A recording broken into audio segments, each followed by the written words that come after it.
Pai, muito obrigado por essa semana que se inicia, por esse dia ensolarado, pelo bom clima que temos tido nesses dias. Muito obrigado pelo seu cuidado, que tem sido constantemente derramado em nossa vida. Obrigado pela tua graça, pela tua misericórdia.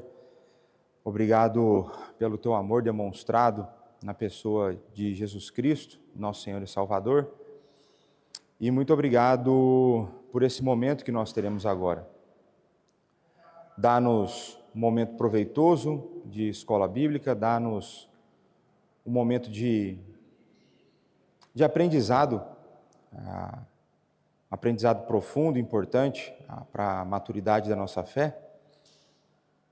E que o Senhor esteja nos conduzindo no dia de hoje, dá-nos um dia de descanso no Senhor, um dia de aprendizado no Senhor e um dia de encontro com Jesus. É o que nós te pedimos, no santo nome do nosso Senhor e Salvador.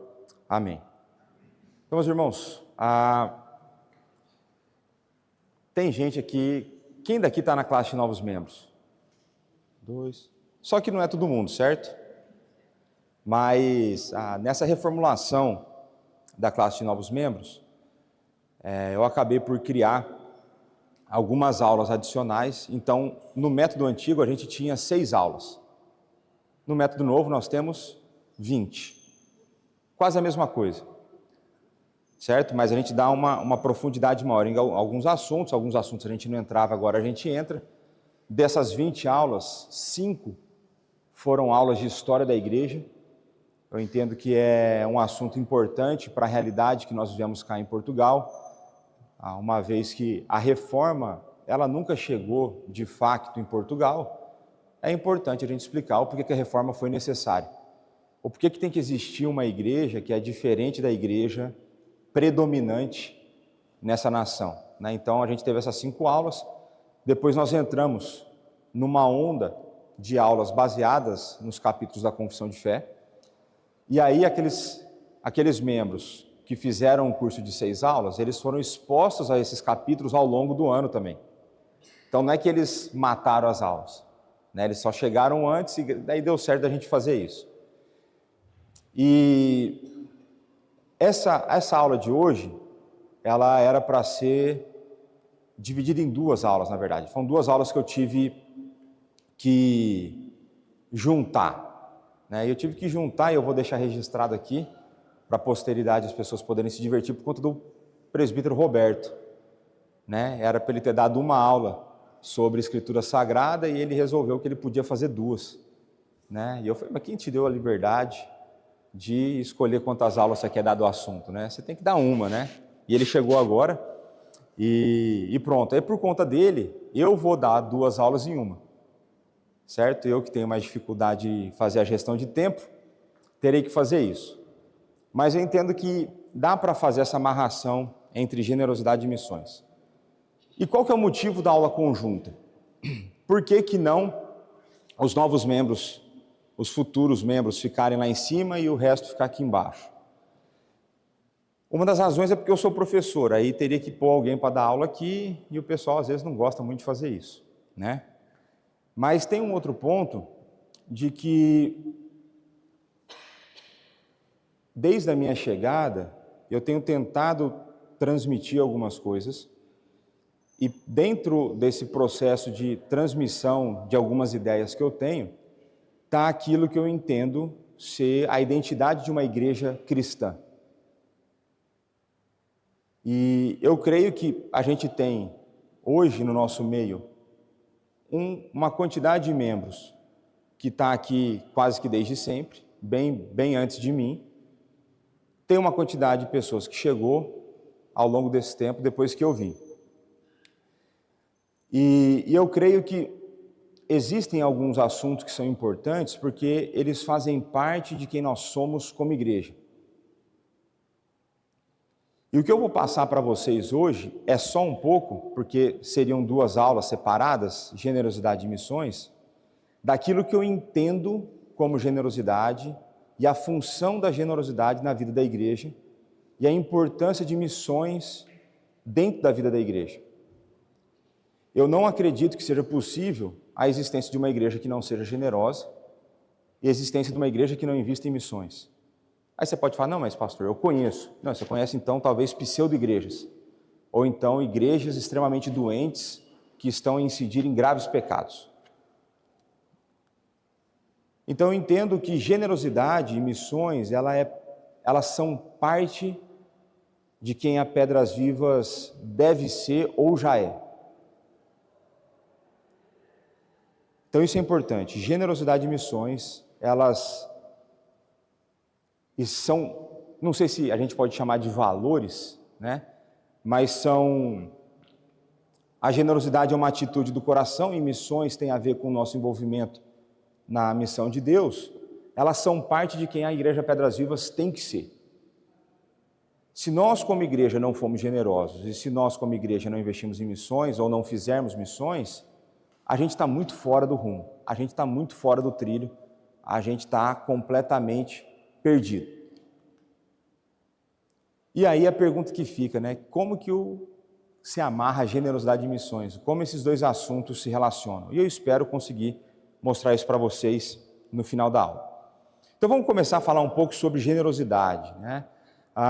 Após a queda, a nossa relação com a criação foi afetada. Isso aí tranquilo para todo mundo, certo? A gente viu na exposição em Gênesis, a gente viu que quando o pecado entra no mundo, quais esferas foram afetadas pelo pecado? Todas.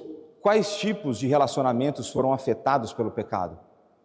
Todos. Então a nossa relação com Deus foi afetada, a nossa relação com o próximo foi afetada e a nossa relação com a criação foi afetada. E eu entendo que a generosidade, ela de uma certa forma, ela envolve a afetação dessas três.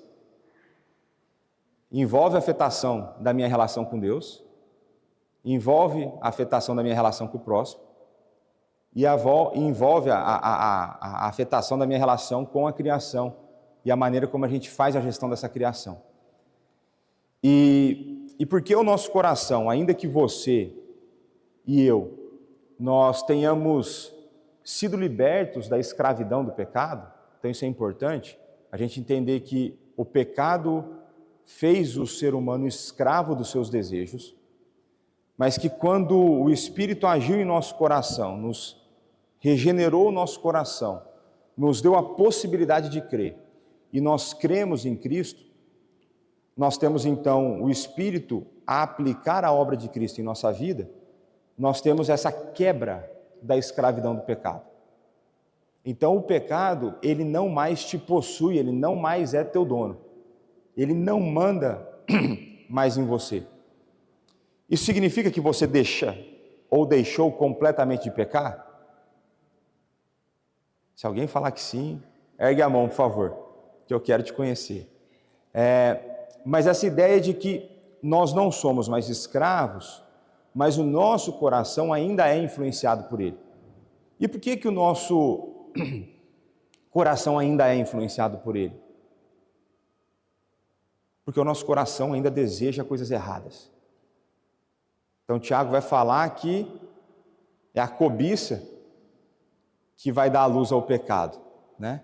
Então é interessante, né, quando eu penso nessa ideia da cobiça dando luz ao pecado, você pensa numa ideia de procriação, né? Da minha cobiça se unindo a Satanás, por exemplo. É uma coisa interessante você pensar o que é o pecado é resultado na sua vida. Que tipo de união é essa, né? Então, o nosso coração, ele deseja coisas erradas e ele faz com que coisas tornem-se ídolos em nossa vida.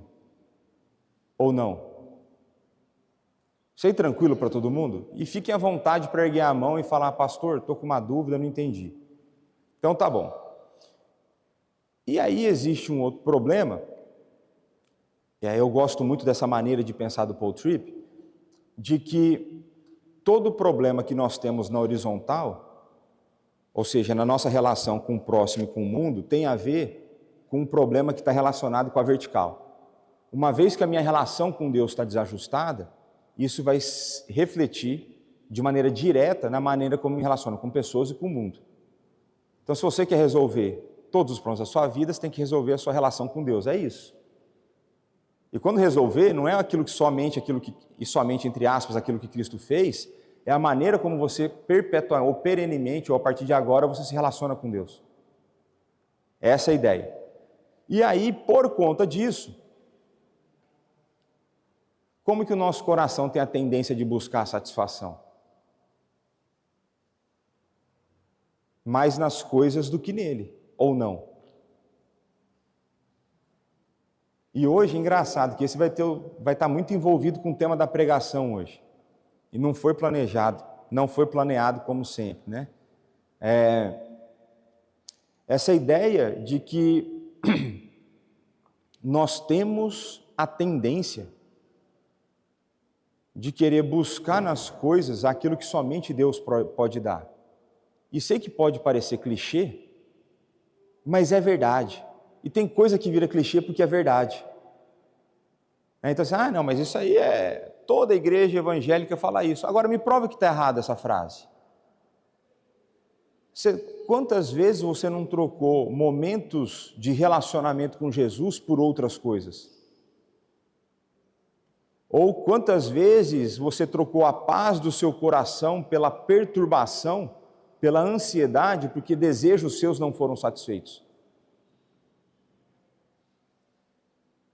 E isso mostra ainda como a nossa relação na vertical está em ajuste, porque o nosso coração ainda está desbalanceado. E uma coisa interessante, eu já comentei isso com alguns de vocês, que Jesus falou mais sobre dinheiro do que ele falou sobre céu e inferno e do que ele falou sobre sexo.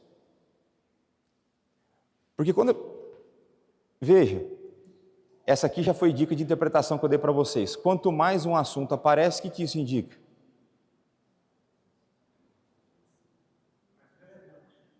Mais relevante, a importância desse assunto. Agora, quem é Jesus? É Deus, é o Deus encarnado. Sabe Deus daquilo que fala?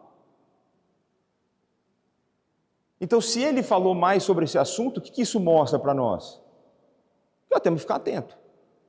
Temos que estar atentos àquilo que ele está a dizer, porque esse assunto vai ser importante na nossa vida. Tanto é que, quando você pensa em termos de o que faz um homem cair, e quando eu falo um homem, um ser humano, mas você pode pensar mais no gênero masculino se você quiser, no sexo masculino, o que faz homens caírem?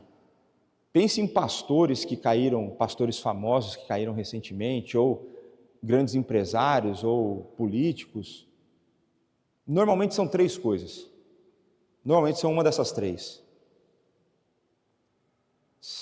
dinheiro, sexo e poder. Parece que essa é a tríade que derruba o ser humano. Só que desses três, Jesus enfatizou mais em um, que é o dinheiro. E qual que é a relação do dinheiro com a generosidade?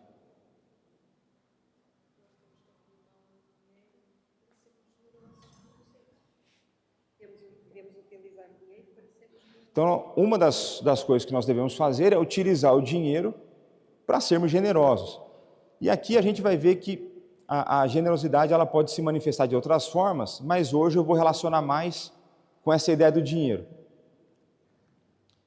Só para vocês terem noção, das 39 parábolas que Jesus contou, 11 falam de dinheiro. É quase um terço. Tem parábola que fala de perdão, tem parábola que fala de amor ao próximo. Um terço sobre dinheiro. E quando a gente pega lá as páginas, quando a gente pega o Evangelho de Lucas, o relato de Lucas, quase todas as páginas vai ter alguma coisa sobre dinheiro.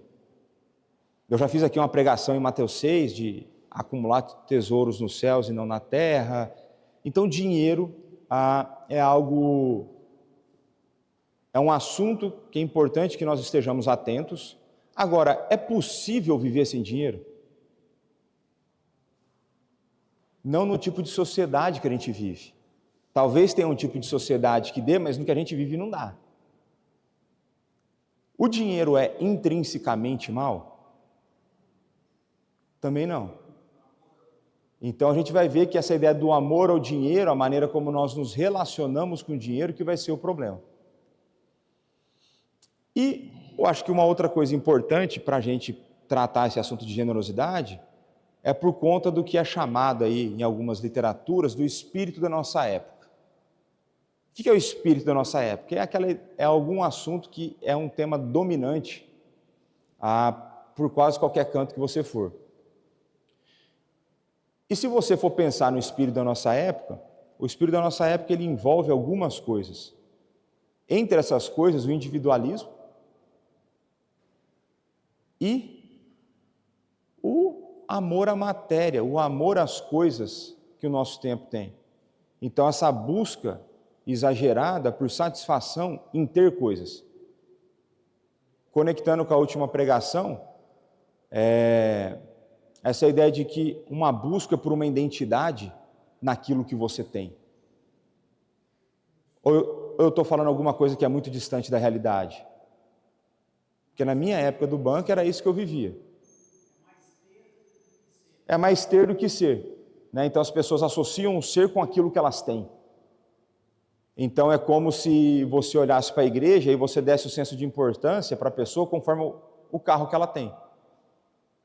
Então você vai votar numa pessoa para ser presbítero se você olhar para ele e ver uma vida próspera, porque ele sabe administrar bem os bens dele. Será que é isso? Não é. Eu já vou antecipar que não é. Depois você assiste as 4 aulas sobre o que é ser presbítero, você vai ver que não é isso. Mas na nossa época é muito enfatizado isso.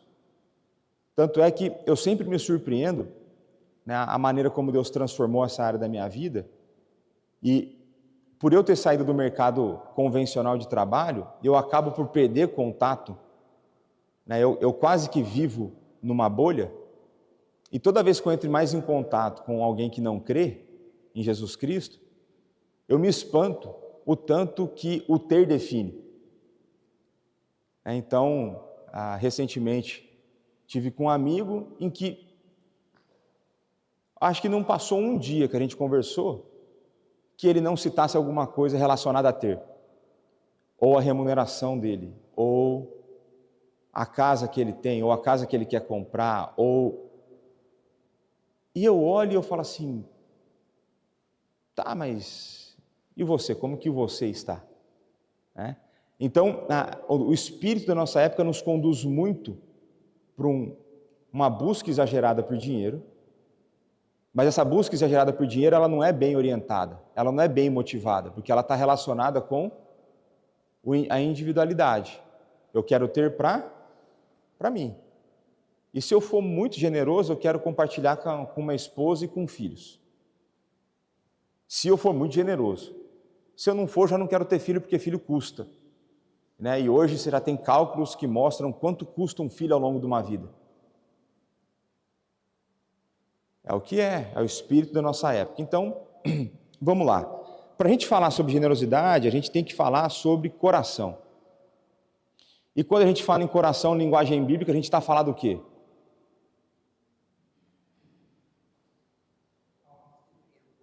Oi? Alma. Né? Então, essa é a ideia do homem interior, da parte espiritual.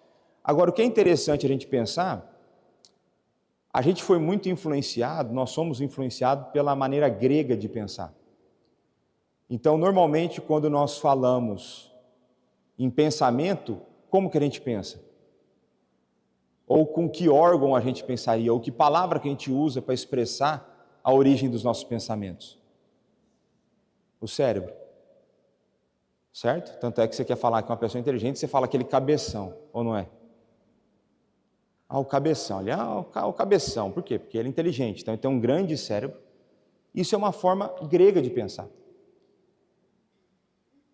E depois eu quero que você me ache evidência de que encontraram pensamentos no cérebro. É só curiosidade, só para lançar provocações, né? Tem sinapse? Tem, igual tem sinapse para mandar teu coração bater, mas é uma outra história. Depois você pensa sobre isso. Aí você vê se vai pensar com o seu cérebro ou com o seu coração. Mas a linguagem bíblica, para falar sobre isso, a gente vai falar que o coração é o centro dos nossos pensamentos. Então, quando você estiver a ler as Sagradas Escrituras e você encontrar com a palavra coração, você vai começar a perceber vários elementos associados ao coração que normalmente nós não associamos. Em alguns momentos, a Bíblia vai falar em mente? Vai. Mas como uma ideia de uma nuance dentro dessa realidade do homem interior. Não do cérebro como normalmente nós pensamos. Essa mente ela vai estar até associada com a nossa ideia do nosso coração. Tanto é que quando a gente fala em conversão, você já deve ter ouvido isso, principalmente se você veio de meio pentecostal como eu vim, da tal da metanoia, que é a mudança de mente. Mas essa mudança de mente só acontece porque o coração mudou. Agora, nós temos aqui dois textos, e eu vou ler só um deles por questão de agilidade no nosso tempo. O coração, nos padrões bíblicos, dentro da linguagem bíblica, é o centro dos nossos pensamentos.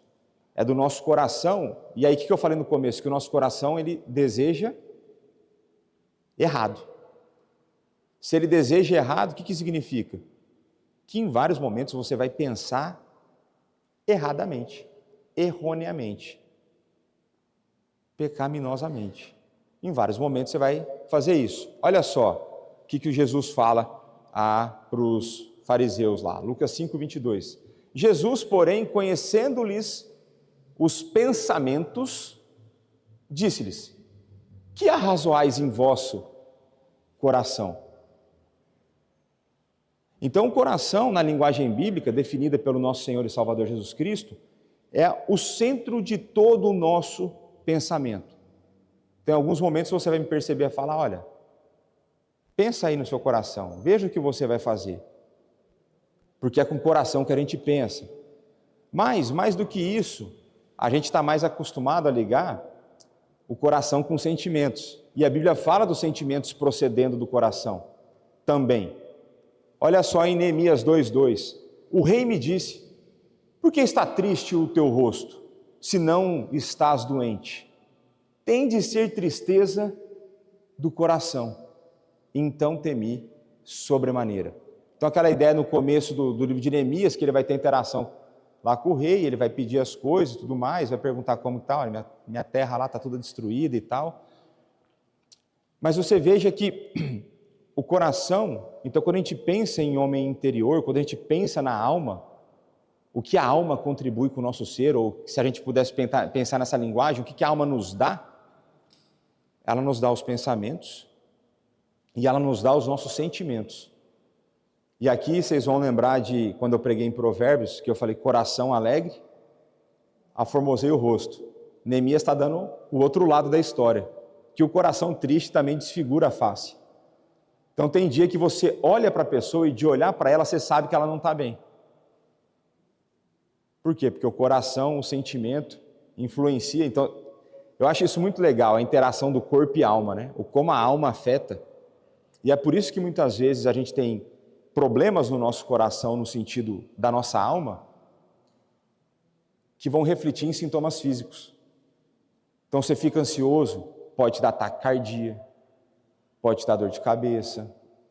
Você pode ter vários efeitos resultantes de um problema espiritual, porque o nosso coração está desajustado. Mas vamos avançar, senão não vai ter tempo. E também dos nossos desejos. Então, do nosso coração também procedem os nossos desejos. E aí você vai ver que sentimento é diferente de desejo. Você pode desejar coisa que não tem nada a ver com emoção. Olha só lá em Êxodo 25. E esse é bom. Fala aos filhos de Israel que me tragam oferta de todo homem cujo coração o mover para isso. Dele recebereis a minha oferta. Ou seja, todo homem que o coração tiver movido, todo homem que desejar fazer oferta, traga essa oferta. Então, vai ter eu não trouxe esse texto, mas tem um texto em Provérbios que fala que o homem é a reflexão do que é o seu coração. Então, o nosso coração, ele define quem nós somos, no sentido da maneira como nós desejamos, nos comportamos, pensamos, agimos. E se o nosso coração deseja errado, se o nosso coração pensa errado, a gente vai agir erradamente. E se nós não ficarmos atentos às palavras de Jesus, a nossa relação com o dinheiro também vai ser afetada. E aí, ao invés de eu ser generoso, eu vou ser aquela pessoa que retém. Olha só, uma definição que eu peguei numa aplicação de estudo bíblico. A doação, o que é generosidade? Essa é uma definição. A generosidade é a doação livre e liberal de riquezas, bens ou alimentos a outrem. A generosidade de Deus manifesta-se na sua livre concessão de graça a pecadores indignos. Então, achei interessante essa definição, porque ela fala de uma esfera humana e tudo quanto é tipo de coisa boa que é possível de ser feito, o fundamento dela comparativo vai ter que ser com aquilo que Deus faz. Então, qual que é a generosidade de Deus? É Ele derramar a graça sobre a mim e sobre a sua vida. Sendo que nós somos, segundo o texto aí a definição, o que nós somos? Pecadores indignos. Então, nós éramos pecadores indignos que foram alcançados por Deus e nós tivemos então essa graça derramada sobre a nossa vida. Ele fala assim, se Deus faz isso para alguém que não merece, como deve ser o padrão de generosidade nosso? Porque eu não sei você, mas eu muitas vezes, ao longo da minha vida, quando eu pensava em ajudar alguém, eu falava assim, mas essa pessoa não merece. Ou não. Então, às vezes, você tem uma pessoa na rua a pedir dinheiro, você, mas ela não merece. Mas se for por merecimento, não é generosidade. Se é por merecimento, não é favor, não é graça. Aí é troca. Então, é recompensa. Então, essa ideia de generosidade, ela vai estar fundamentada não em quem recebe, mas na sua liberalidade em fazer o bem. E aí ele vai colocar aqui o bem, com todas as coisas, de uma certa forma, na nossa sociedade, são relacionados a dinheiro. Então ele fala, riqueza, bens ou alimentos. A não ser que você faça um cultivo no seu lar, eu não faço, eu não tenho como dar alimento para alguém a não ser com dinheiro. Então tudo envolve as posses. Agora, quantas vezes nas Sagradas Escrituras o dinheiro foi apresentado como sendo um problema?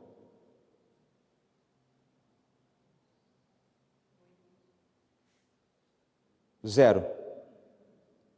O problema é a nossa relação com ele. Então, o jovem rico, né, está longe de ser um padrão para ninguém pode ter riquezas, né? O problema das más interpretações, né? Mas é a ideia da forma como aquele jovem amava mais o dinheiro do que ele amava Jesus Cristo. Então, o amor dele pelo dinheiro era tão grande que ele era incapaz de abrir mão daquilo para seguir a Jesus. Tanto é que Jesus não pede isso para todo mundo. Para vários outros ele pediu outras coisas. Né? Então, o dinheiro em si ele não é um problema. Em vários momentos ele vai poder ser uma solução. Né?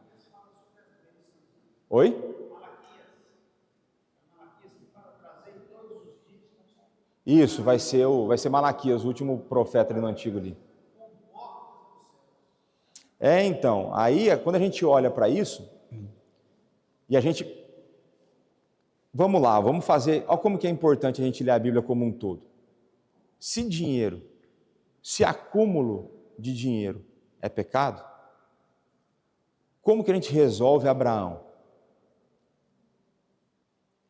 Que Abraão era rico, e não era pouco. Tinha todo lugar que ele dava problema, porque tinha muito gado, aí tinha disputa lá com os pastores, no outro tinha o negócio do poço. Aí quando você pega... Você acha que José era mal remunerado? Não é? Será que Daniel estava mal de vida? Agora, você vai ter os outros que estavam. Então você vai ter Paulo. Paulo não podia entrar em muitas igrejas nos nossos dias.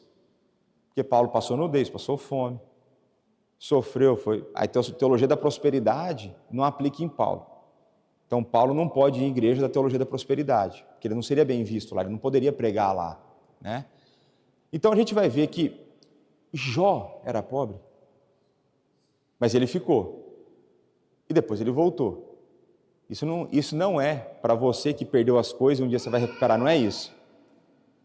Mas é para mostrar que a nossa relação com o dinheiro não define quem nós somos diante de Deus, e você ter ou não ter dinheiro não é um problema. Porque existe pessoas que amam o dinheiro sendo pobres. É aquela pessoa que bota a esperança da solução da vida dela, minha vida vai ser boa quando tiver uma casa. Os meus problemas serão resolvidos quando eu conseguir ter acesso a tal coisa que eu vou comprar, ou um carro, ou então um seguro saúde, ou X ou Y. Então a gente é possível amar o dinheiro sendo pobre, e é possível não amar o dinheiro sendo rico. Porque você vai ter pessoas ricas que liberalmente dão. Então, por exemplo, me dá um exemplo na Bíblia de uma pessoa que amava o dinheiro tendo muito, ela é convertida e depois ela não liga mais para o dinheiro, num certo sentido. Zaqueu.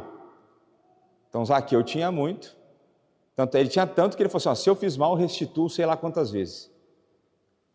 Aí tem que ter dinheiro para fazer restituição de coisa, né?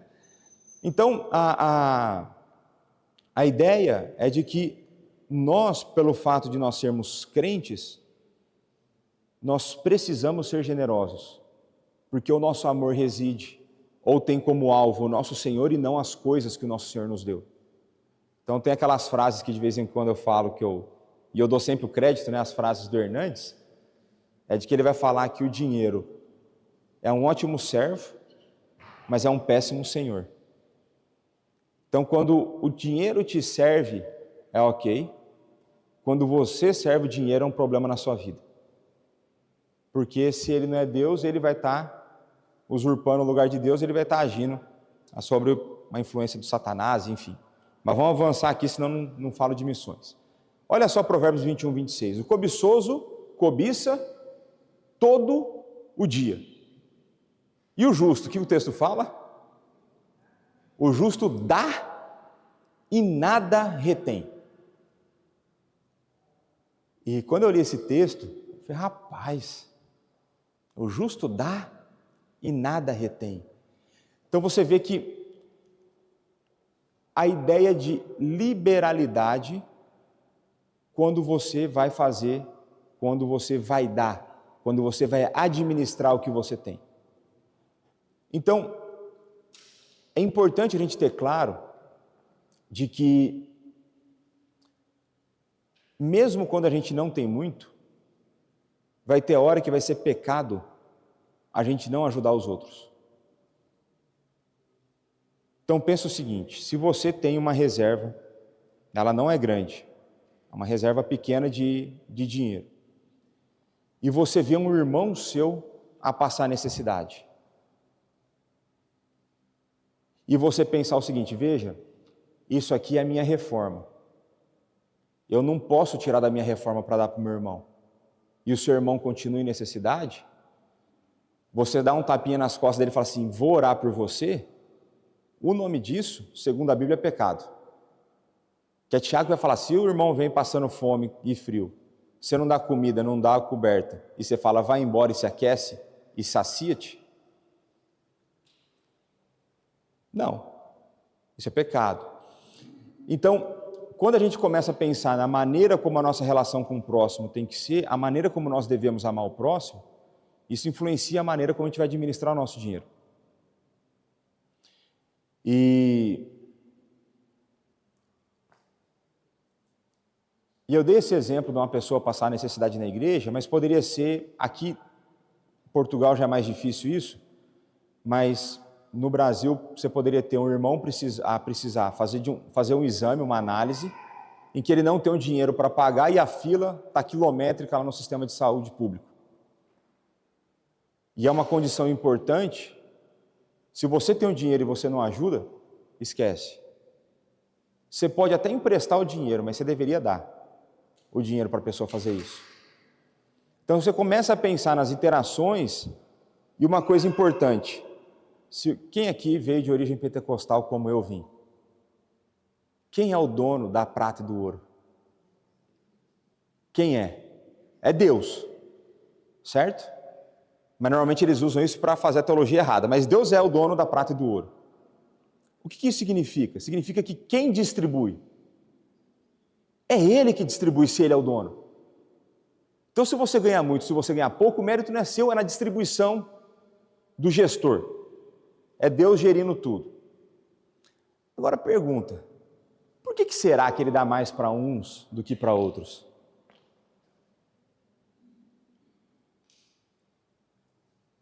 Eu creio que seja uma forma dele desenvolver em nós o amor pelo próximo, a generosidade com a qual nós faremos uma redistribuição não igualitária, mas uma redistribuição para que todos sejam atendidos nas suas necessidades. Jesus falou, os pobres sempre o tereis convosco. Isso aí nós estamos tranquilos. Aqui nós não temos utopia de que vai só novo céu e nova terra. Aqui nós não vivemos utopia de que todo mundo igual, não existe. Agora, se Deus dá diferente, eu gosto de pensar que Ele dá-nos a oportunidade de fazermos uma boa gestão e abençoar pessoas. Então eu lembro de quando eu conversava com alguns amigos missionários,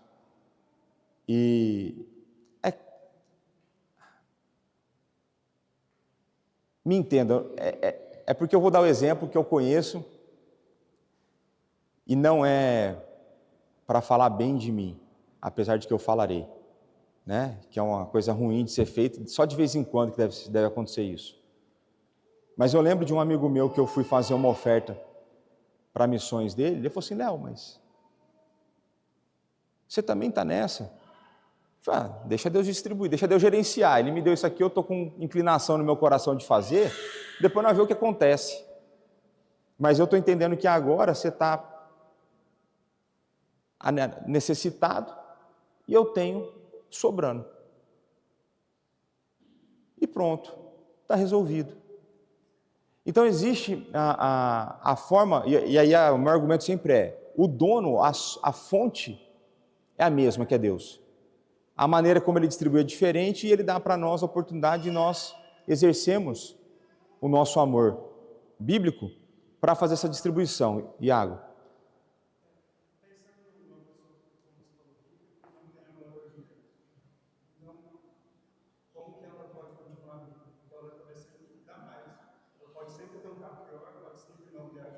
Aham.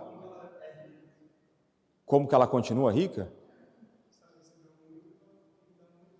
Isso. Eu creio que... Então, eu creio que tem um bom exemplo disso, é a gente não confundir isso com má administração, por exemplo. Porque você pode fazer uma administração imprudente e dar para todo mundo, você mesmo vai deixar de ser uma fonte para poder dar para mais pessoas. Eu conheço pessoas que têm muito, e por padrão do que ele possui, ele vive uma vida simples. Mas é uma vida muito melhor do que eu tenho. Então, até no tipo de trabalho que ele tem, o tipo de função que ele exerce, ele está distante dos caras que ele convive, mas ele está muito na minha frente. E aí, quando você pensa em termos de o cara que tem muito, parte do que ele vai trabalhar, e eu entendo que isso é boa administração, é ele se esforçar para ter mais, dentro dos parâmetros bíblicos. Então, tem lá a parábola que deu os talentos, aí tem uma lá, fala assim, eu fiquei com medo porque eu fiquei ouvindo que o Senhor cobra a coisa que o Senhor não deu, então eu enterrei meu talento. Aí o texto diz, por que você não pôs no banco para pegar os juros pelo menos, já que eu cobro onde eu não semeei? Então existe essa ideia da administração. Eu creio que um exemplo interessante, e isso é uma visão que até o momento eu compartilho com a interpretação do pastor Arival, o pessoal fala muito bem da igreja de Atos, a igreja primitiva, onde eles vendiam e tudo era comum e atendia a necessidade de todo mundo. Me parece que eles perderam um pouco a mão, porque depois eles estavam sendo socorridos por outros. Então, existe uma ideia de você ter uma boa administração e existe também a gente perceber de que Deus ele nos dá condições para que a gente também possa usufruir de alguns prazeres do tempo presente. Então, você não é proibido de viajar. Você não é proibido de ter férias. Você pode fazer isso. O problema é quando a gente só pensa nas nossas férias e a gente nunca dá ou a gente nunca se preocupa com o próximo. Então, não existe uma utopia de uma igualdade onde tudo que você recebe você distribui completamente. Existe, por exemplo, a possibilidade de você fazer reservas pensando no futuro, como eu faço. Né? Eu e a Dani, a gente faz reserva, porque a princípio a gente não vai ter filho para cuidar da gente. Então eu entendo que parte da minha prudência na administração do dinheiro é eu conseguir fazer uma reserva para o meu futuro. Isso não significa que eu vou reservar todos os meses. Vai ter mês que eu vou reservar, tem mês que eu não reservo porque eu faço alguma ação generosa. Então, a gente tem que ficar atento para a gente não misturar os assuntos e não confundir e pensar que tudo tem que ser dado. Mas você tem que prover para a sua família, você tem que cuidar bem da sua família. Você pode dar a saúde para a sua família, você pode comprar um carro novo, não tem problema. O problema é o que está sendo em detrimento do quê? O que você deixa de fazer quando você faz essas coisas? Né? Se você, por exemplo, faz isso e não contribui com missões, eu vejo como um problema. Você pode ir fazendo outros parâmetros. Né? Eu não sei se eu respondi a tua pergunta, mas eu vejo que aqueles a quem Deus dá a tendência, e normalmente Ele dá através do trabalho. Né? Em alguns casos pode ser por herança, tudo, mas normalmente é através do trabalho. Né? E nesse processo, a tendência é que quem consegue gerar, continua gerando. E aí ele vai entender a vocação e o talento que Deus deu e ele vai continuar a aplicar aquilo para a glória de Deus. Então eu conheço, por exemplo, casos, mais de um, de caras assim, mas com muito dinheiro, mas muito dinheiro, que parte do legado que eles vão deixar, eles estão construindo escolas cristãs nas cidades onde eles moram. Isso é um baita de um legado. Isso é generosidade de uma forma, pode ser que no futuro ele venha conseguir, ele não vai conseguir, os filhos possam receber dinheiro desse investimento? Talvez, mas não é para isso que ele está fazendo esse investimento na escola. E eu conheço pelo menos 2 casos desse, de construção de escolas com dinheiro próprio. Você vai ter, lá na igreja que eu servia antes, eu lembro de um cara com muitas posses que ele assumiu um compromisso de que por ano ele daria do bolso dele X templos construídos. Pessoal, você tem X mil, X centenas de milhares de reais por ano para construir templo. Comprar o terreno e construir espaço para a igreja. Então você vai ter o cara que ele vai fazer isso, mas ele vai continuar a gerar riqueza porque ele vai continuar a investir no reino. Por exemplo, tem um grupo, eu não vou citar qual é o grupo, mas tem um grupo que recebeu uma doação e esse grupo trabalha com ensino teológico. E esse grupo recebeu uma doação grande de dinheiro. O que eles resolveram fazer com esse dinheiro? Ao invés de gastar tudo, eles resolveram, eu acredito que eles fizeram um investimento em renda fixa, e a partir da rentabilidade disso, eles viajam dando cursos sem cobrar das igrejas. Então pensa numa igreja que não tem condições financeiras de trazer alguém, o trabalho que esses caras estão a fazer. Então existe uma sabedoria na administração do dinheiro, que eu acredito que deve ser aplicada na administração do dinheiro, né? E não, porque a gente tem que pensar, e aí a hora que às vezes a minha esposa não gosta na maneira como eu me expresso, e eu peço que vocês usem das lentes interpretativas mais generosas e bondosas para comigo. Parte do que eu vejo na expansão do reino, se o reino de Deus está em expansão, esse reino em expansão precisa de uma coisa, além de boa teologia, além de bons servos, de servos fiéis. O que ela precisa? Dinheiro. Não tem como, e aí você já começou a conectar a generosidade com missões, não tem como fazer missões sem dinheiro. Não tem como, eu, por exemplo, eu fui sustentado no meu período do mestrado nos Estados Unidos por pessoas generosas, além da igreja que eu servia, que mensalmente mandavam dinheiro para mim e para a Dani. Em alguns dos casos, eu sei que o volume de dinheiro que a pessoa mandava não era significativo para ele. Mas era uma pessoa que mandava muito dinheiro, mas ela tinha muito. E eu sei de outras pessoas que mandavam pouquíssimo, humanamente falando, mas eu sei que para mim era muito mais representativo no orçamento dela. Então aquela ideia de que Deus ele não trabalha com a quantidade, apenas, mas ele trabalha com a motivação do nosso coração. Então, tem essa questão de como administrar essas coisas, né? E aqui eu vou precisar dar uma corrida, porque eu falei só de generosidade até agora. Oi?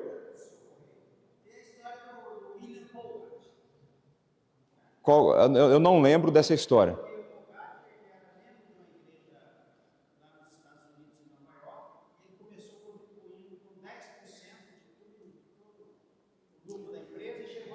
Isso, até que ele fez o inverso, né?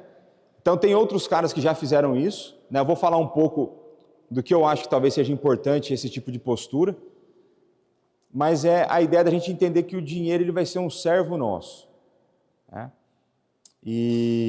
Mas vamos só ler esse texto de Timóteo, eu vou ter que correr muito agora. Então 1 Timóteo 6, 6 a 10, de fato, grande fonte de lucro é a piedade com contentamento, porque nada temos trazido para o mundo, nem coisa alguma podemos levar dele.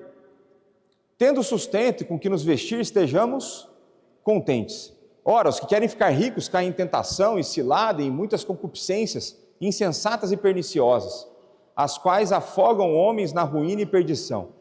Porque o amor ao dinheiro é a raiz de todos os males, e alguns nessa cobiça se desviaram da fé e a si mesmos se atormentaram com muitas dores. Então você vai ver que a generosidade vai passar por essa ideia de contentamento. Tendo com que vestir e alimentar, temos como viver, estejamos contentes. Porque um dos problemas que eu vejo no nosso tempo é que a gente começa a criar para nós um padrão de vida que a gente acha que a gente merece. E uma vez estabelecido esse padrão de vida, eu não abro mão. E aí o que acontece? Cada vez que eu recebo um aumento, eu faço o quê? Eu aumento o meu padrão de vida, proporcional àquele aumento. Por quê? Porque eu acho que eu mereço mais. E aí depois eu vou receber um outro aumento, ou eu vou ser promovido. E aí eu faço o quê? Eu mudo meu padrão de vida de novo. E eu lembro de um amigo meu, que ele falava assim, falou, Léo, e ele tinha um bom carro. Falei assim, eu poderia ter um carro muito melhor. Mas eu vivo pelo menos um degrau abaixo do padrão que eu poderia ter. Tanto para eu economizar, como para ser mais generoso. Essa é uma forma de pensar. Será que eu deveria ter tudo aquilo que eu posso de fato comprar?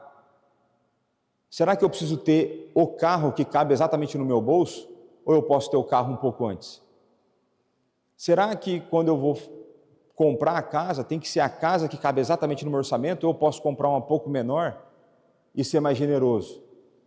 Será que se eu tenho orçamento, eu tenho que sair para comer uma pizza, um hambúrguer, um churrasco, toda vez que eu tiver oportunidade? Ou eu posso abrir mão disso para em algum momento abençoar alguém? Ou então, se eu posso ir 2 finais de semana seguidos comer fora, num restaurante, será que eu não posso ir um só? E nesse um eu convido o irmão meu que não tem essa oportunidade e eu pago para ele? Será que eu poderia fazer isso? Será que isso é generosidade?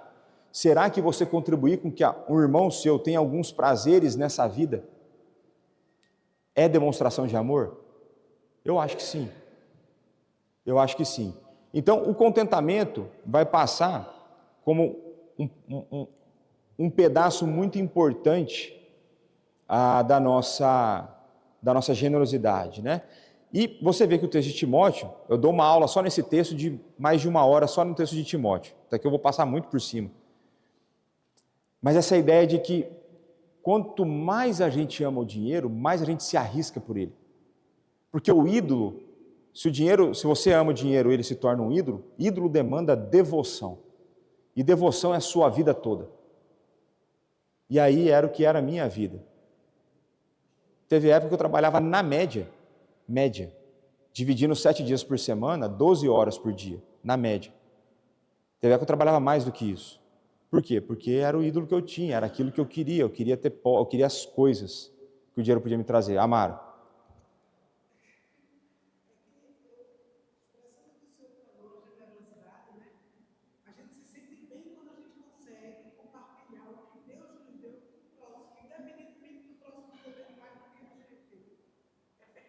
Sim.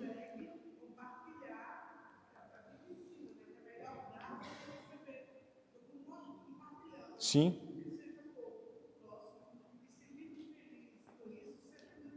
Então, isso é generosidade, isso tem a ver com a ideia de contentamento. porque você está a partilhar algo que é seu. Você fala assim, mas eu estou a partilhar até com quem tem mais do que eu. Pode ser, não necessariamente você partilhar o dinheiro, mas você fez uma sobremesa, alguma coisa, e vai lá e presenteia alguém. Estou dando um exemplo simples, né? Ou você pode comprar um presente para alguém que tem muito mais do que você, né? Isso pode acontecer. Mas vamos seguir aqui. Olha esse texto de 2 carta aos Coríntios, capítulo 8, versos de 1 a 7. Também, irmãos, vos fazemos conhecer a graça de Deus concedida às igrejas da Macedônia, porque no meio de muita prova de tribulação, manifestaram a abundância de alegria e a profunda pobreza deles superabundou em grande riqueza em sua generosidade. Porque eles, testemunho eu, na medida das suas posses e mesmo acima delas, se mostraram voluntários, fizeram liberalmente, pedindo-nos com muitos rogos a graça de participarem da assistência dos santos. E não somente fizeram como nós esperávamos, mas também deram-se a si mesmos, primeiro ao Senhor, depois a nós, pela vontade de Deus. O que nos levou a recomendar a Tito que, como começou, assim também complete esta graça entre vós. Como, porém, em tudo manifestais superabundância, tanto na fé e na palavra, como no saber, e em todo cuidado, em nosso amor para convosco, assim também abundeis nesta graça. Então, olha que coisa interessante. Vou colocar numa linguagem de hoje, respeitem a minha interpretação, não me levem a mal. Paulo está falando assim, tem uma igreja da Quebrada, temos uma igreja pobre. Essa igreja pobre falou assim, quem é você para não deixar eu participar da assistência dos santos? Seja sustento de missões, seja ajuda daqueles necessitados no meio da igreja. E aqui no caso, é a igreja da Macedônia mandando auxílio para outra igreja. Porque se a igreja era pobre, ela não estava ajudando ela mesma, ela estava ajudando o outro. E essa igreja que era pobre, superabundou em bondade, em generosidade. Porque aquilo que eles fizeram foi acima das posses. E no final ele fala assim, e assim também, então ele está recomendando para os coríntios, que era uma igreja diferenciada, era a igreja da elite, né? Ele fala assim, abundeis no quê? O que está escrito no texto ali? Nessa graça. A generosidade humana é uma manifestação da graça divina. Pensem nisso. Eu vou avançar, só para terminar pelo menos a generosidade aqui. Então, generosidade, ela é parte essencial do cristianismo. Portanto, ela é parte essencial da Igreja Presbiteriana Pedras Vivas. Isso aqui eu já tenho falado e falado constantemente. Nós seremos uma igreja generosa. Se você está em nosso meio a passar dificuldade sozinho, a culpa é sua. Procure a junta diaconal, procure o conselho. Nós não queremos que você passe necessidade sozinho. Nem que a gente tenha que passar necessidade junto. No nosso meio não é para ter ninguém sofrendo nesse sentido. A gente vai se ajudar. Então isso é parte de quem nós somos como igreja. Uma igreja generosa, que abre mão de si para dar para os outros. Então, a primeira coisa. Segunda coisa, a generosidade, ela tem a sua origem na gratidão. E essa gratidão, ela existe no nosso coração, ou ela existirá no nosso coração, quando nós percebemos quem Deus é, quando nós percebemos quem nós somos, e quando nós percebemos o que nós recebemos. Faz sentido para vocês? Então a gente começou lá, é a graça de Deus vindo a um pecador indigno. Entendi um pouco quem Deus é, aí você começa a vir no curso de teologia para entender a santidade de Deus, a bondade de Deus e tudo mais. Aí você fala assim, beleza, eu sou indigno, eu sou um homem que até hoje, depois de X anos, 25 anos de fé, coração ruim, coração duro, desejo mal, faço mal. E ainda assim Ele continua a derramar graça sobre mim, ainda assim Ele me adotou em Cristo Jesus, ainda assim Ele está a conformar em mim a imagem do Filho. E se não bastasse eu continuar ainda com essa maldade persistente, Ele continua a derramar graça sobre mim, Ele continua a prover na minha vida, Ele continua a me sustentar, Ele continua a me dar saúde. Quando eu entendo isso, o que eu vou ser? Grato. É o contrário da nossa época. A nossa época, nós somos uma época de empoderados, porque eu mereço, eu sou cheio de mim, porque eu fiz por merecer, eu tenho meus méritos. Não. Se Deus quiser, Ele tira a sua saúde, você perde os seus méritos todos no seu trabalho.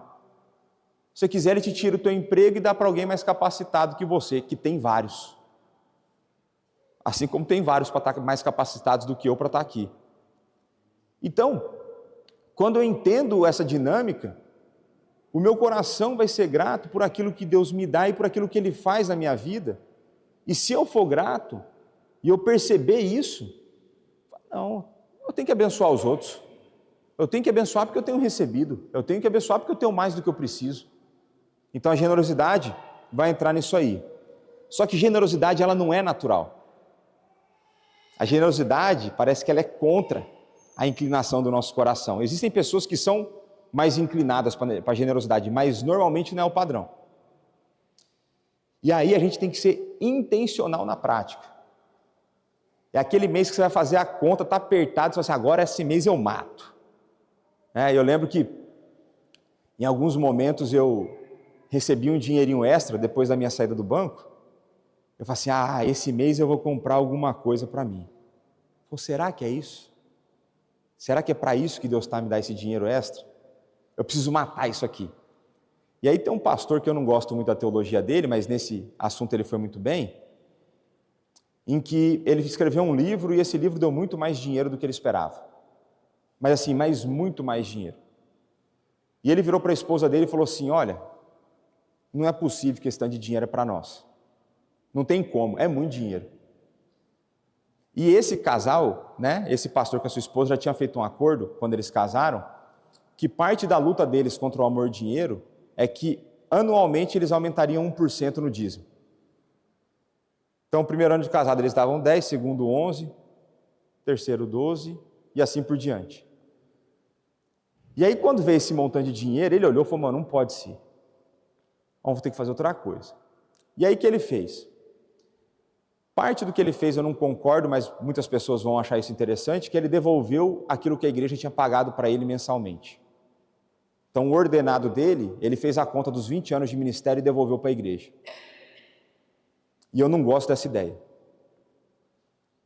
Porque você tira da igreja o privilégio de fazer parte da manutenção do sustento do pastor.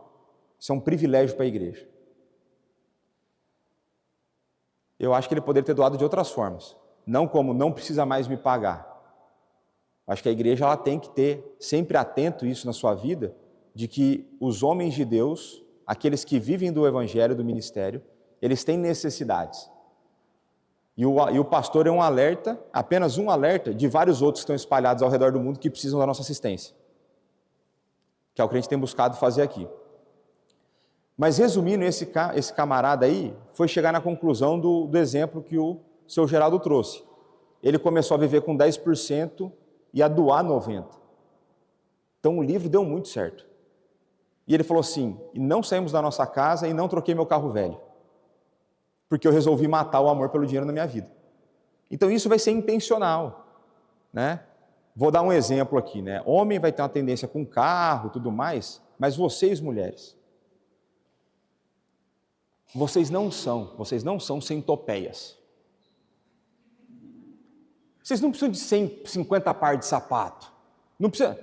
Porque eu não sei, lá nos Estados Unidos, eu lembro de amigos meus que comentavam situações esporádicas do tipo, a esposa ia sair, aí ela abriu o guarda-roupa,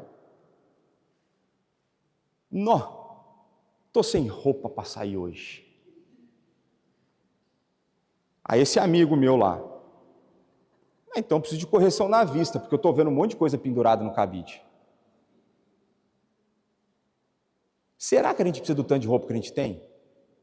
Será que a gente precisa comprar o tanto de roupa que a gente compra? Eu lembro de uma época que como eu cresci com pouco, eu não tenho muito problema de usar a mesma roupa sempre. Então, eu tenho que me policiar, por exemplo. Sei lá, acho que agora eu tenho 4 calças jeans, por exemplo, mas eu cresci na minha época, eu crescia com uma. Então, se eu não me policiar, eu uso a mesma calça jeans todo dia. Por quê? Porque eu não me importo com isso. Aí, eu lembro que eu tinha uma blusa, eu fiquei muito chateado quando eu tive que doar essa blusa, porque eu gostava muito dela. E que tinha uns amigos meus que me apelidaram por conta dessa blusa. Léo, mas a blusa está vindo sozinha para a igreja. Eu falei, tá, melhor do que você que não vem. E o que isso tem a ver com a sua vida? Eu gosto dela, ela está cheirosa, eu lavo, eu tomo banho. Não estou falando que tem que ser desse jeito. Hoje eu já não sou tanto assim. Mas eu tenho a tendência, porque eu cresci com um pouco, até hoje, se deixar, eu uso a mesma coisa sempre. E se eu gosto, então, eu não quero mais usar outra coisa, porque aquilo ali eu gosto, né? Mas começa a pensar nisso, quais são as práticas da nossa vida que a gente poderia abrir mão? Né? Será que eu preciso sempre do modelo mais novo do telemóvel? Será que o meu portátil tem sempre que ser o modelo mais atual? Será que o meu carro tem que estar sempre? Será que minha casa? Será que meus móveis? Enfim, começa a fazer essas contas. E aí a generosidade é uma forma de você matar o amor ao dinheiro. A generosidade é uma forma de você assassinar esse risco esse pecado na sua vida. Se eu dou e eu começo a ter prazer naquilo que eu faço, eu começo a desejar menos para mim e mais para os outros. E aí, parte de missões, eu vou fazer resumão. Então, Gênesis 12, primeira vez que a gente olha Deus falando para Abraão, você vai ser em você, todas as nações, as famílias serão benditas na terra. Então, a ideia de salvação no globo, você vê que Deus nunca teve essa ideia, igual o pessoal é fixado, só os judeus são salvos. Aqui ele fala, serão benditas todas as famílias da terra. Então, existe um negócio aí. Olha Salmo 96, 1 a 4. Cantai ao Senhor um cântico novo, cantai ao Senhor todas as terras. Cantai quantas terras? Todas. Cantai ao Senhor, bendizer o seu nome. Fazer o quê? Proclamai a sua salvação dia após dia. Anunciai entre a sua glória entre todos os povos, porque grande é o Senhor e muito digno de ser louvado, temível mais que todos. O que é isso? Isso é missão. Isso é anúncio da mensagem. Anunciai a salvação em todo canto. Então missões, elas estão presentes na Bíblia, não apenas em Mateus 28, na grande comissão, mas missões permeiam a história da redenção. Tanto é que, aí uns vão dizer que Deus ama tanto missões que o filho dele foi um missionário. Ele veio, invadiu a realidade para nos salvar. Depois, Atos 1:8, olha só que interessante. Mas vocês receberão poder ao descer sobre vocês o Espírito Santo, e serão minhas testemunhas, tanto em Jerusalém, toda a Judéia, Samaria e em confins da terra. Jesus Cristo está a dizer para os discípulos que a evidência de que você recebeu o Espírito Santo, no caso para eles e agora para nós, é que nós somos testemunhas, não uma opção. Você vai receber o Espírito e a partir daí você pode ser uma testemunha. E sereis. É consequência, vocês serão. O poder do Espírito vem e não é para fazer loucura, é para anunciar o Evangelho. Agora o povo quer loucura, o povo não quer anunciar. O povo quer as doideiras, o povo não quer anunciar. Mas aqui Jesus ele estabelece também um escopo geográfico das missões. Qual que é o escopo geográfico das missões? É o globo todo. É onde você está e onde você não está. E aí aquela ideia de que missões são feitas com aqueles que ficam e com aqueles que vão. Com a oração e com o dinheiro daqueles que ficam e com a doidura dos que vão. Mas você continua a fazer onde você está. Mas vamos avançar aqui. Olha Apocalipse 7, 9 e 10. Depois dessas coisas vi, e eis grande multidão que ninguém podia contar. De onde? Todas as nações, tribos, povos e línguas, em pé diante do trono e diante do Cordeiro, vestido de vestes brancas, com ramos de palmeira nas mãos, e clamavam com voz forte, dizendo ao nosso Deus, que está sentado no trono e ao Cordeiro, pertence Salvação. Ele está falando aqui de salvos. Ao nosso Deus. Quem que estava lá? Todas as nações, tribos e línguas. E aqui não era a nação da ONU, tá? A ONU não existia nessa época. A ONU não enchia a paciência do mundo nessa época. Aqui é a maneira como Jesus definiu. E essa ideia de uma manifestação cultural de uma língua, então você tem lá no continente africano vários países com múltiplas tribos dentro do país. Então, se o missionário foi e chegou no país e alcançou uma tribo, ele alcançou o país? São todas as tribos. Por quê? Porque todas as línguas estarão lá representadas. Se todas as línguas estarão lá representadas, o quanto falta disso para ser feito? Pouco ou muito? Muito. Então não fica desesperado, Jesus não está a voltar imediato. Porque ele só vem depois que todo o evangelho for anunciado em todo canto. Eu não trouxe os dados, mas mais ou menos metade das línguas vivas existentes no mundo não possuem nada da Bíblia traduzido. Nada. Tem metade das línguas vivas no mundo não tem acesso à palavra escrita. Só que isso representa uma quantidade de pessoas bastante pequena em relação à população mundial. Então a gente está falando de mais ou menos 200 a 300 milhões de pessoas num cenário de 8 bi. Você precisa metade das línguas, você atinge 7 bi e meio, por exemplo, e com a outra metade você atinge 200, 300. Por isso tem que ter gente que traduz Bíblia, por isso tem que ter gente levantada por Deus, precisa ter gente para ir, pena. E para isso acontecer, precisa ter gente que banca. Precisa ter gente generosa a contribuir financeiramente com isso. Olha o que John Piper fala no livro dele aqui, ó. Em seu livro Alegre-se os Povos, John Piper afirma: as missões não são o alvo fundamental da igreja, a adoração é. As missões existem porque não há adoração. A adoração é fundamental, não as missões, porque Deus é essencial, não o homem. Quando esta era se encerrar e os incontáveis milhões de redimidos estiverem perante o trono de Deus, não haverá mais missões. Elas são uma necessidade temporária, a adoração, porém, permanece para sempre. Então, o raciocínio que o Piper está trazendo aqui é o seguinte: Deus precisa de mais adoradores. Vai chegar uma hora, quando tiver novo céu, nova terra, não precisa mais de missão, porque já os salvos vão estar lá. E todos os eleitos estarão lá diante de Deus. Agora, nós vivemos na época que isso ainda não é o que acontece. Então, cabe à igreja de Cristo fazer o avanço e se envolver em missões. E se envolver orando, se envolver dando dinheiro e se envolver indo. Essa é a ideia do Piper aqui. E a aula de missões vai ficar mais capenga mesmo, tá? Então, a realidade mundial é a nossa responsabilidade, é aquilo que eu acabei de trazer, de que a gente tem uma quantidade imensa de povos a serem alcançados, e a gente tem pouca pessoa sendo levantada aos olhos humanos. Tanto é que Jesus fala assim: orai ao Senhor da Seara, para que mande trabalhadores. E a gente precisa de trabalhadores sejam levantados, por isso que a gente ora semanalmente por vocacionados. A gente precisa de dinheiro para mandar esses caras. A gente precisa mandar dinheiro para preparar esses caras. A gente precisa de dinheiro para começar a plantação. E por isso que eu entendo que nós, como igreja, a nossa responsabilidade como igreja é estar envolvido em todas aquelas esferas que Jesus falou. Jerusalém, Judéia, Samaria, com o fim da terra. Por isso que, se Deus quiser, ano que vem a gente começa a plantação de igreja em Portugal. Porque a gente já está nos confins da terra. A gente já manda dinheiro lá para Nova Zelândia. A gente já manda dinheiro para a Mongólia. A gente já manda dinheiro para a Espanha. Falta a nossa casa, que a gente ainda não faz. E falta a nossa igreja local fazer mais dentro dela. Então, missões, elas são necessárias e elas têm que ser a nossa vida, porque a gente vive entre o já e o ainda não. Quando o ainda não chegar, acabou a missão, mas até agora é a nossa vida.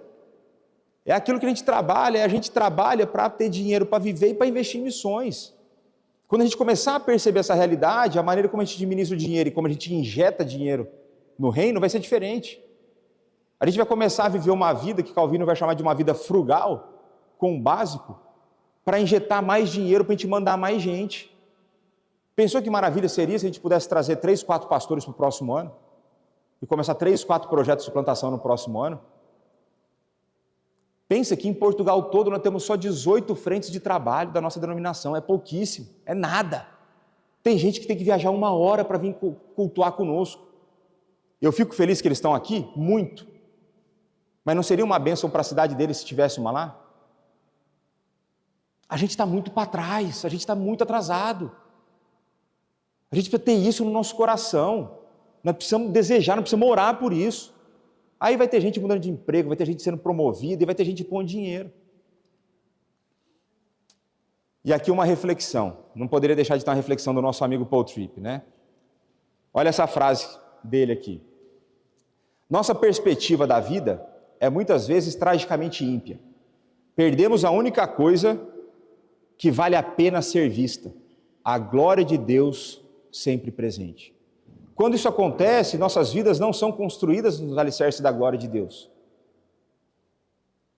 a qual tinha a intenção de dar às nossas vidas um começo e um destino, e uma razão para levantarmos de manhã e força para irmos em frente. Então ele falou assim, se você não pensa na glória de Deus como objetivo de vida, e aqui Deus ter mais adoradores é pensar na glória dele, Deus, quando você pensa na glória dele, você tem um motivo para acordar de manhã. Sabe quando você está desanimado na vida? É assim, você não está vendo a glória de Deus na sua vida. Você não está vendo a glória de Deus na terra. Você está se apegando a poucos acontecimentos tristes, mas poucos, que não definem quem você é, não definem o seu destino e não têm poder de mudar a sua vida. Agora, se você começar a ver a glória de Deus, aí vamos continuar lá. Toda a vida humana aspira a algum tipo de glória. Se não é a glória de Deus, é algum tipo de glória terrena. Pode ser o dinheiro e possessões, ou aceitação e respeito. Talvez a realização e sucesso, ou proeza intelectual e perspicácia teológica, filosófica. Quem sabe seja o poder de controlar pessoas, o afeto de certas pessoas, ou então um determinado padrão de vida. O que domina a sua vida? É a glória de Deus ou a glória das coisas? E por fim, as missões acontecem através daqueles que vão e daqueles que ficam. Todos estão envolvidos. E eu creio que a gente pode fazer um paralelo, eu acho que é muito bonito, o paralelo aqui dos tripeiros, né? Quem nasce no porto é portuense, mas o jeito carinhoso são os tripeiros, que no momento de guerra, aqueles que não estavam no fronte, mandavam do melhor do seu alimento para eles, e eles comiam as tripas, para que aqueles que estavam a lutar pudessem avançar e defender o seu país. Será que é assim que a gente pensa acerca do reino de Deus? Ou será que a gente está fazendo o contrário? Comendo caviar, pastel de nata e mandando resto para eles lá? Como a nossa mente tem funcionado, como o nosso coração tem pensado? Eu creio que o exemplo dos tripeiros deveria ser o exemplo dado pelos cristãos. A gente deveria ser assim. A começar em mim. A começar em mim. Então Deus é o dono da missão, você também não precisa ficar desesperado ao ponto de que vai dar errado, porque não vai dar. A questão é que você pode não usufruir do privilégio de fazer parte. É diferente. As missões são resultado de um relacionamento individual e coletivo com Jesus. Então é quando individualmente nós nos relacionamos com Ele, como nós coletivamente como igreja, que nós seremos impulsionados para fazer a missão. E as missões, ela envolvem, então, a realidade espiritual e a realidade material. Não tem como fazer missão sem dinheiro. Não tem como. Sem dinheiro, não tem como. Então, nós precisamos de dinheiro. E o dinheiro vai vir de onde? Da generosidade. E generosidade de quem? Nossa. E aí, recomendação de leitura para vocês. 3 livros. Deuses Falsos, do Tim Keller, que vai falar de dinheiro e sexo e poder. O do Paul Tripp, que vai falar de sexo e dinheiro. E o outro, Alegrem-se os Povos, que é do John Piper, sobre missões. Eu tenho esses 3 livros. Caso alguém queira, eu empresto e não controlo, e a minha esposa fica brava comigo depois que os livros somem.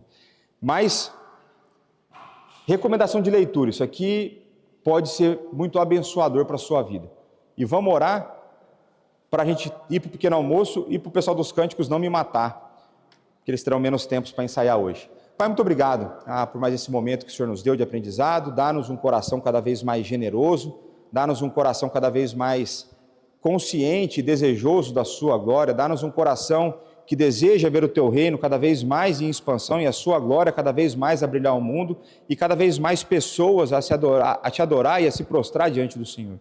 Dá-nos um coração que deseja isso, dá-nos um coração que investe nisso, dá-nos um coração que se doa para isso, não apenas financeiramente, mas espiritualmente e quem sabe, Pai, até mesmo indo para outros cantos, para levar da Tua palavra. Dá-nos um coração que Te adora acima de todas as coisas, dá um coração que Te ama acima de todas as coisas, para que assim nós possamos viver uma vida que Te glorifique aqui na terra, Pai. Te agradecemos pelo alimento que o Senhor nos dá e também Te pedimos, Pai, esteja a abençoar os nossos irmãos dos cânticos, que o Senhor nos capacite e que esse tempo menor de ensaio não vos atrapalhe, Pai. É o que nós Te pedimos no santo nome de Jesus. Amém. Então pronto, liberado.